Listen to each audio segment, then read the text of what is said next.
Let me say something that most people don't want to hear. Life doesn't care about you.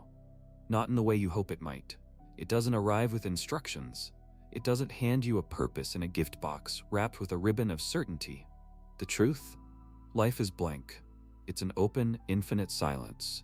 A cosmic void staring back at you. And unless you dare to scream into that void, unless you dare to define what you stand for, who you are, and what this existence means to you, then you are nothing more than a passenger. Floating, existing, waiting to be told what matters. That waiting is the first death.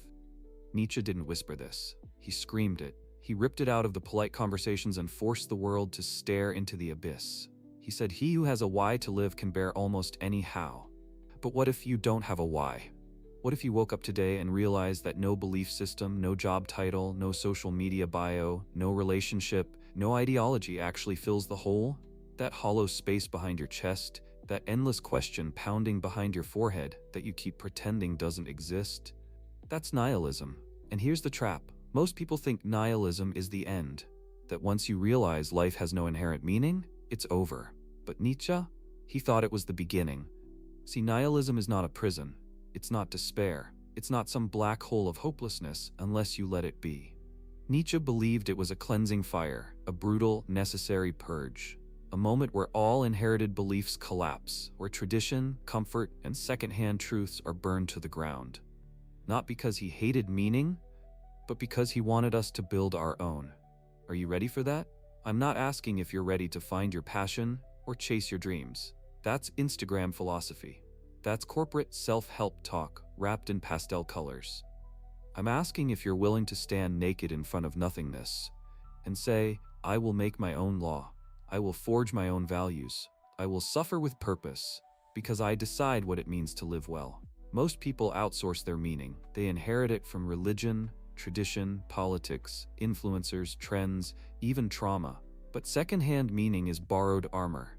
It doesn't protect you when the war starts inside. And it always does. Nietzsche knew this war intimately. After all, this was a man who walked alone through the Alps, plagued by migraines and isolation, questioning everything while Europe clung desperately to its dying gods. When he wrote, "God is dead," it wasn't a celebration. It was a warning. He was telling us that the old systems were crumbling, and if we didn't rise to the task of replacing them with something stronger, more personal, more honest, we would collapse under our own spiritual emptiness. That's where the Übermensch, the overman, comes in. Misunderstood and misused by history, the Übermensch isn't a dictator. He's not some superhero. He's the human being who takes full responsibility for his existence. No excuses, no borrowed scripts, just raw willpower and personal creation. He doesn't run from the void, he builds a castle in it. What does that look like today? It means not waiting for someone to give you permission. It means creating beauty when there is none. It means choosing your values, writing your own code, and daring to say, "This is what matters to me," even if the world laughs, rejects, or misunderstands. It means being your own lighthouse, even when the sea is black and stormy and no one's watching. You can't fake this. You can't tweet your way into it. You have to feel the despair. You have to feel the collapse. And then, from that ground zero of meaninglessness, you begin again. Not to return to comfort, but to ascend toward your own truth. And maybe that truth won't be clean. Maybe it won't fit into a slogan or make sense to anyone else. But it will be yours, and in Nietzsche's world, that's everything. Because when you make your own meaning, you are no longer a shadow, you are the flame. And the world doesn't need more shadows. It needs people brave enough to burn. Most people say they want meaning, but they don't. They want comfort. They want the illusion of control without the responsibility. They want a story, pre-written, pre-approved, that tells them they're good, they're right, they're safe, and anything that threatens that illusion, they run from it. They sedate it with entertainment, drown it in routine, cover it with shallow relationships and shiny distractions. But here's what Nietzsche forces us to confront. The longer you hide from the void, the more it grows inside you. Before we go deeper, I want to ask you to like this video and subscribe to Psychopulse. If you're still here, you're not afraid to think. You're not here for surface-level answers, you're here to wrestle with the fire, and that makes you rare. Now, let's talk about sabotage. Why do so many people pretend to seek meaning but destroy every attempt to find it? It's because real meaning doesn't feel good at first. It doesn't come with applause. It doesn't get you likes. Real meaning demands sacrifice, discipline, discomfort. Nietzsche said, "To live is to suffer. To survive is to find some meaning in the suffering." We don't like that word, suffering. We want to believe that if we just do the right things, life will get easier. But here's the hard truth. Life doesn't get easier. You get stronger. And only when your suffering is tied to a personal purpose, one you chose, not one handed to you, does it become transformative. But most people don't choose. They cope. They find meaning in identities they didn't create. I am what my parents said I am. I am what my trauma made me. I am my job. I am my pain. And Nietzsche would ask, is that your truth or just your leash? The world is full of leashes. They look like comfort. They look like success. They look like belonging. But deep down, you know when something isn't truly yours. You feel it in the pit of your stomach, that subtle dread, that quiet fatigue, like your life is happening to you, not through you. And so you drift, you self-sabotage, you start projects and never finish, you chase relationships and get bored, you pick beliefs and abandon them the second they require discipline. Why?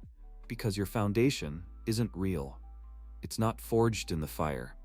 Nietzsche gives us a test, the most terrifying one in all of philosophy, eternal recurrence.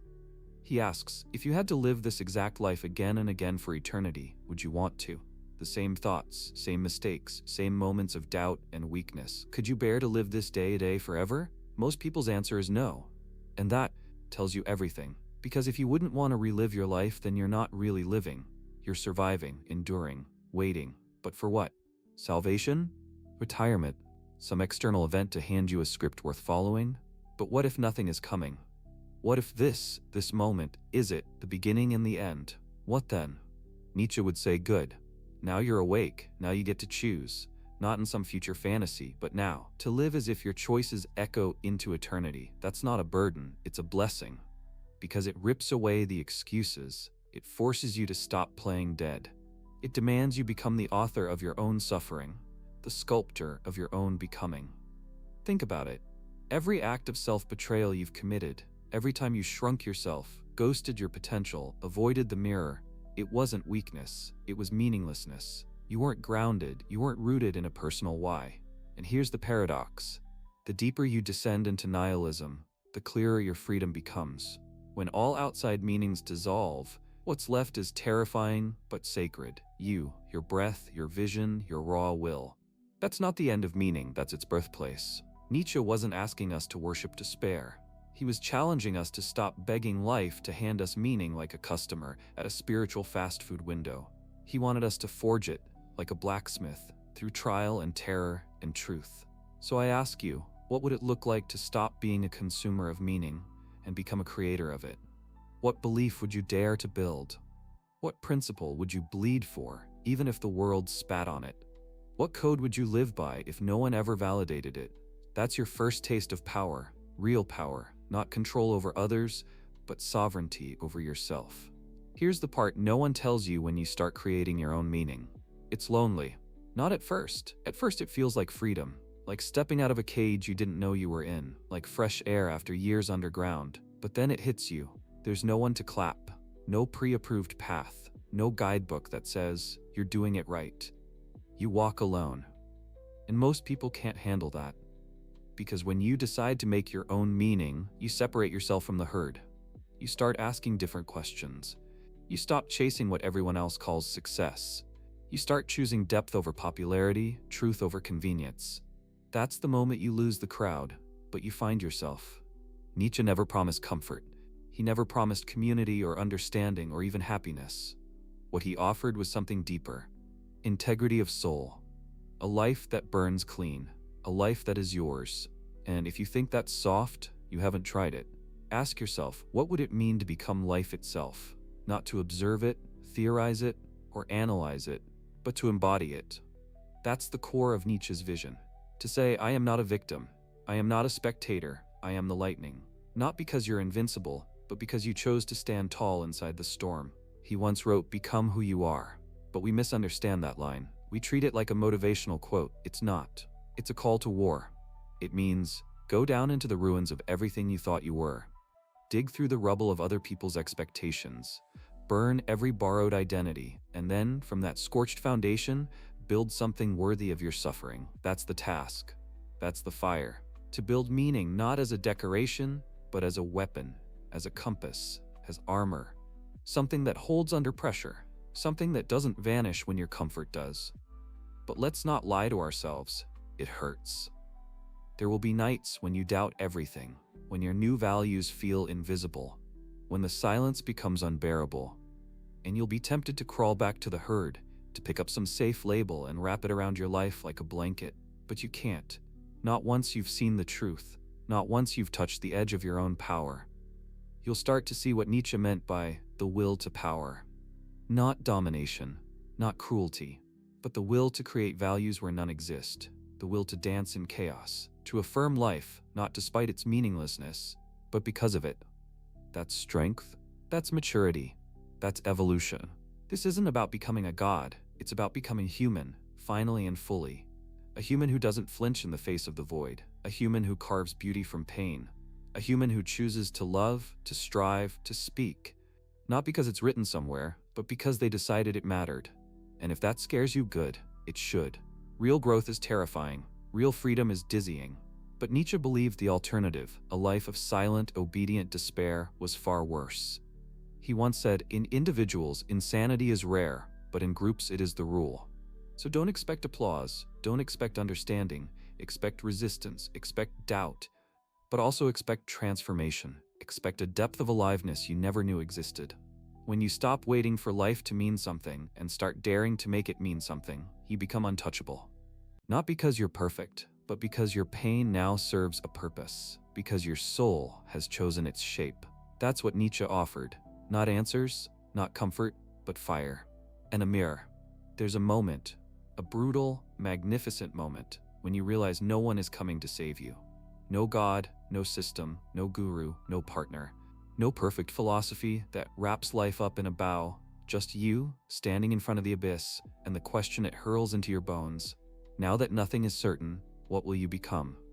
That moment is not your end, it's your beginning. Because the absence of meaning is not a curse, it's the raw material of power. And if you dare to shape it, if you refuse to bow, to outsource your soul, to play dead just to belong, you awaken something deeper than belief. You awaken choice.